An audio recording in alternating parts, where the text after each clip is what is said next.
Bienvenue, j'espère que tu es en forme, ancré, heureux, heureuse. Bienvenue pour cette semaine 23 où, avec mon tarot d'Osho, je vous présente la carte 35, la maîtrise des humeurs. Cette carte s'était déjà présentée semaine 5 de cette année et honnêtement, j'espère qu'elle ne se représente pas une nouvelle fois pour moi personnellement par rapport à ma préménopause. Allez, plaisanterie mise à part, voici le secret de l'anneau. Le fait de penser que je suis le mental est de l'inconscience. Comprenez que le mental n'est qu'un mécanisme, tout comme le corps en est un. Comprenez que le mental est séparé. Le jour et la nuit se succèdent, et vous ne vous identifiez pas avec la nuit. Vous ne dites pas « je suis la nuit » ou « je suis le matin ». La nuit arrive, le matin arrive, le jour vient, et de nouveau la nuit vient, et la roue continue de tourner. Vous êtes conscient que vous n'êtes pas ces événements. C'est la même chose avec le mental. La colère survient, mais vous vous oubliez et devenez colère. L'avidité survient, vous vous oubliez et devenez avidité. La haine apparaît, vous vous oubliez et devenez haine. C'est de l'inconscience. Être conscient, c'est observer que le mental est plein d'avidité, plein de colère, empli de haine ou empli de convoitise, et rester simple observateur. Ainsi, vous voyez l'avidité surgir, tel un grand nuage sombre qui ensuite se disperse. Vous restez intact. Combien de temps peut-elle rester? Votre colère est momentanée, votre avidité est momentanée, votre convoitise est momentanée. En l'observant un peu, vous serez étonné de voir le mouvement de va-et-vient. Vous n'êtes pas affecté, vous restez calme, détaché. L'histoire. La chose la plus fondamentale dont vous devez vous souvenir, c'est que lorsque vous vous sentez bien, d'une humeur extatique, ne vous mettez pas à penser que ce sera votre état permanent.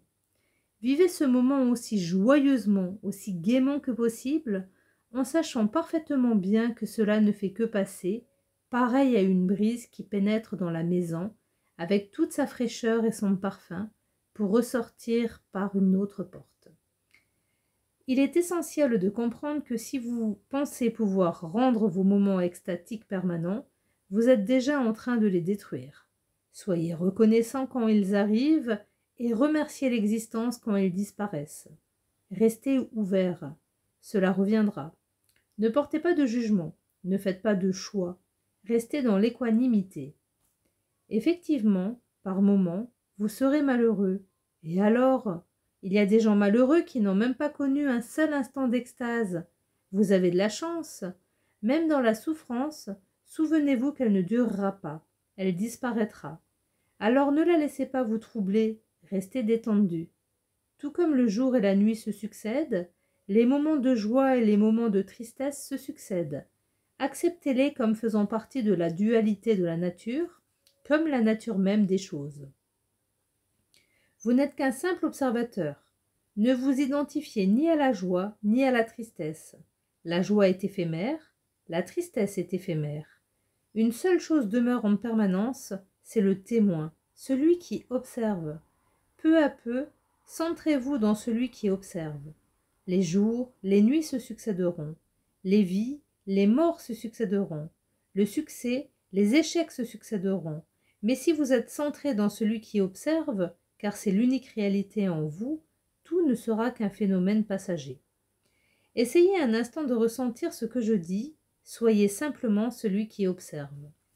Ne vous attachez pas à un moment de bonheur et ne rejetez aucun moment de tristesse. Vous l'avez fait pendant des vies, il est temps d'arrêter. Cela ne vous a jamais amené nulle part et ne vous y mènera jamais. Le seul moyen de le dépasser, de vous maintenir au-delà, c'est de trouver l'espace en vous d'où vous pouvez observer tous ces phénomènes changeants sans vous identifier à eux. Je vais vous raconter une ancienne histoire soufie. Un roi s'adressa aux sages de sa cour. « Je me fais faire une très belle bague, sertie d'un diamant magnifique.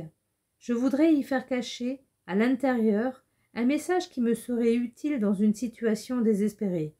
Il doit être très court, afin qu'il puisse se cacher sous le diamant. » C'étaient tous des hommes sages, de grands érudits. Ils étaient capables d'écrire de grands traités, mais il fallait trouver un message de pas plus de 2 ou 3 mots qui puisse l'aider dans une situation désespérée. Ils réfléchirent, se penchèrent dans leurs livres, mais ne purent rien trouver. Le roi avait un vieux serviteur, qu'il considérait presque comme son père. Il avait été le serviteur de son père avant d'être le sien. La mère du roi était morte très tôt. C'était ce serviteur qui l'avait élevé. Aussi n'était-il pas considéré comme un domestique. Le roi avait un immense respect pour lui. Le vieil homme lui dit « Je ne suis pas un sage, ni un savant, ni un érudit, mais je connais le message, car il n'y en a qu'un. Personne parmi ces gens ne peut te le donner, seul un mystique, un être réalisé peut te le confier. Durant ma longue vie au palais, j'ai rencontré toutes sortes de gens, et même une fois un mystique. C'était aussi un invité de ton père, et je fus mis à son service. Alors qu'il partait, dans un geste de reconnaissance pour tous les services rendus, il me donna ce message. Et il l'écrivit sur un petit bout de papier qu'il plia et donna au roi en disant « Ne le lis pas, garde-le caché dans la bague, ne l'ouvre que lorsque tout le reste aura échoué, quand il n'y aura plus aucun espoir. » Ce moment arriva vite. Le pays fut envahi et le roi perdit son royaume. Pour sauver sa vie, il s'enfuit à cheval, poursuivi par les cavaliers ennemis. Il était seul et ils étaient nombreux. Il arriva à un endroit où le chemin s'arrêtait. C'était une voie sans issue, une falaise surplombant une profonde vallée. Y tomber marquerait la fin, mais il ne pouvait plus faire demi-tour, l'ennemi était là.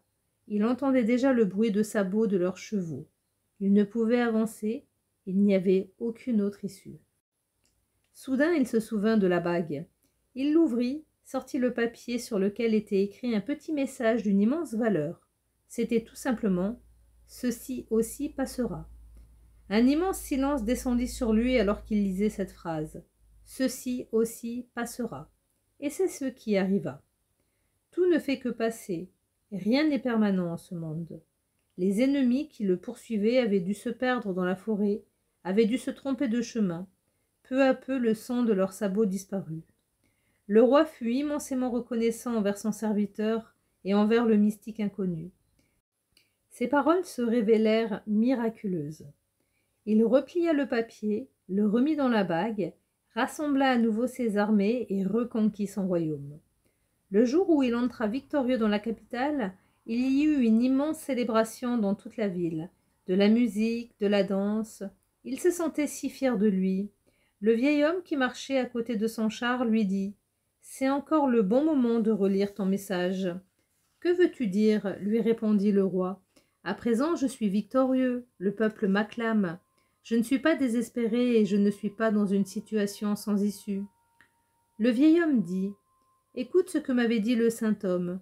Ce message n'est pas seulement fait pour le désespoir, mais aussi pour le bonheur. Pas seulement pour la défaite, mais aussi quand tu es victorieux. Pas seulement quand tu es le dernier, mais aussi quand tu es le premier. » Et le roi ouvrit l'anneau et lut le message. « Ceci aussi passera. » Et soudain la même paix, le même silence, au milieu de la foule triomphante qui faisait la fête et dansait, mais sa fierté et son ego avaient disparu. Tout passe. Il invita son vieux serviteur à monter sur le char et à s'asseoir à ses côtés. Il lui demanda « Y a-t-il quelque chose de plus ? Ceci aussi passera. Ton message m'a été immensément salutaire. » Le vieil homme répondit « La troisième chose qu'a dite le saint homme, c'est « Souviens-toi, tout passe. Toi seul subsiste. Tu demeures à jamais en tant que témoin.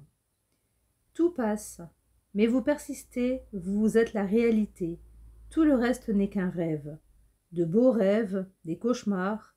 Peu importe, ce qui importe, c'est celui qui est conscient du rêve. L'unique réalité, c'est le témoin. » Merci encore une fois Osho pour ce message très inspirant qui prête à réfléchir. Quand on se rend compte de l'état dans lequel nous nous trouvons, alors plus des états négatifs comme la colère, la peur, l'insatisfaction, je vais y arriver, le fait de s'en rendre compte, personnellement, je me suis rendu compte que ça recadre, ça remet les choses à leur place et ça permet de calmer une colère, surmonter une peur. Je n'ai pas encore suffisamment de recul pour analyser cet état sur de la joie. On est content, on est joyeux, on est en paix. Mais l'analyser, ce sera pour plus tard. Je suis en train de battre mon oracle des dragons pour voir si un dragon veut nous accompagner pour ce mois de juin. J'aime bien en début de mois tirer l'oracle des dragons et une carte également de l'oracle de l'Agartha. En sachant que j'ai commencé à préparer mon tirage du mois de juin. J'espère que celui-ci je le finirai parce que celui du mois de mai, j'ai jamais réussi à le terminer. Mais comme ça se présente, le tirage des énergies du mois de juin s'adresse plutôt à une population jeune. Donc, le dragon argenté, il éclaire votre potentiel d'une lumière supérieure. Accédez à vos ressources inexploitées, scrutez votre âme, entrevoyez des possibilités plus élevées. La semaine 19, je ne vous l'avais pas présenté. Mon tirage, j'ai jamais réussi à le finir. Mon fil de la semaine a été catastrophique, mais c'est le même dragon argenté qui nous a accompagnés sur ce mois de mai qui revient pour ce mois de juin. Merci à lui. Ce dragon est une invitation à pouvoir entrer en nous, à nous montrer le chemin avec sa clé. Je le vois vraiment comme une invitation à continuer le travail, à continuer de rester dans l'instant présent, à continuer à vivre, à être calme, à surveiller ses pensées, à savoir que nous ne sommes pas nos pensées et à continuer à apprendre à nous découvrir. Je peux vous donner le descriptif de cette carte. Mettez-le moi en commentaire si vous souhaitez le lire, je vous le ferai passer. Je suis en train de battre mon oracle de l'Agartha pour voir quelle carte va nous accompagner pour ce mois de juin. Est-ce que ce sera la même carte que le mois dernier? Je vais vous dire cela. Il y a vraiment une cohérence dans la guidance parce que effectivement, je retrouve la carte des anciens Atlantes, l'amour créateur, qui est accompagnée de la carte des Chippewa, l'amour. Le Lumineuse nous dit que les anciens Atlantes sont la 4e race, la race rouge, qui précéda immédiatement la nôtre. Avant le déclin et la disparition de leur civilisation, ils habitaient à la surface de la Terre, sur un vaste continent dénommé Atlantide. La grande île dont Platon vous relate la destruction n'était que le dernier vestige de ce vaste continent. Pendant la chute de l'Atlantide, certains êtres éveillés furent invités à rejoindre l'Agartha, en sachant que l'Atlantide, il suffit d'observer les noms des fleuves, des océans, des villes, pour se rendre compte que beaucoup de choses sont restées à la surface. L'amour créateur. Nous, les Atlantes, nous présentons à vous aujourd'hui pour vous signifier l'importance de percevoir votre passé comme le fruit d'expériences transcendantes destinées à vous ennoblir. La grandeur morale intime se cultive au travers de toutes les expériences vécues. Dans notre passé, nous avons laissé l'âge d'or nous affaiblir moralement et l'orgueil finir par diriger nos ambitions.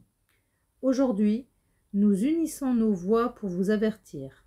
Le chemin de vos ambitions doit être porté non par une volonté inférieure de profit, de revanche ou de prouver votre valeur, mais par la joie d'élever et d'offrir votre lumière au monde qui vous porte avec amour, dans la sagesse de votre cœur. La clé ascensionnelle est l'ambition qui jaillit du cœur et soutenue par la grande force créatrice qui est tout amour. Donc je traduis par si c'est d'autres sentiments moins nobles, ça ne vient pas forcément du cœur, c'est plus l'ego et tous les caliméros ou autres sentiments qui peuvent nous habiter. J'ai dit caliméro, mais ça aurait pu être le tyran, ça aurait pu être la stressée, l'angoissée, le peureux, etc., etc. Pour la carte de l'amour des Chippewa, des origines d'abord, nous, Ojibwe ou Chippewa selon vos langues, sommes les descendants de nos frères et sœurs célestes et peuplant encore la surface de la Terre à l'heure actuelle. Nous avons pour mission de garder et de préserver les terres et la culture en prévention des changements. Notre civilisation a toujours entretenu des rapports avec nos compagnons du ciel et du dedans de la terre, à travers les visions de nos maîtres de sagesse. Nous avons participé à de nombreuses missions de sauvegarde et de pacification en créant des alliances selon ce que les grands sages du ciel nous montraient. Aujourd'hui, à la surface comme au centre de la Terre, nous participons à la protection et à l'épuration de la Terre pour son ascension. Nous nous réjouissons de la réunification des plans de la Terre pour le grand retour à l'harmonie et à la paix.